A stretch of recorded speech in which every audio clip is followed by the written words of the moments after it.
Պատերազմը ինձ տվեց կյանքը գնահատելու նոր էտապ, որ ես հասկացա, որ կյանքը կորցնելը ինչ համ վատ բան է, համ թանկ բան է, այսինքն որ դու կարաս այս բանը լինես ու հաջորդ բանը չլինես, որովհետև այդ ամեն ինչի մեջ, հա, այդ ամբողջ կորուստների մեջ իմ համար մի հատ անդառնալի խորը ցավել մնաց իմ եղբոր կորուստը, որ մնաց պատերազմի դաշտում։ Իր ծնունդի օրը հենց հոկտեմբերի 30-ին լույս գիշերը, այսինքն ինքը Մարտունու շրջանի Մաշկալաշենում այնտեղ դպրոց կար, այդ դպրոցում ինքը զոհվեց սնարյադից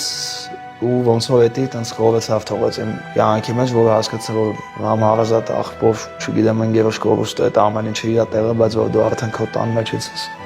մեկին թողում այդ իր տեղը ունի ու սկսեցի ամեն մեկին գնահատել, որովհետև միջով պատերազմ գնալը բոլորս էլ ծառայել ենք, զորամասում գիտենք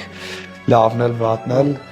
բայց պատերազմի ժամանակ հասկանում ես, որ այն վատը ավելի շատ է ներդնում անում քո գործին, քան այն ավելի լավը։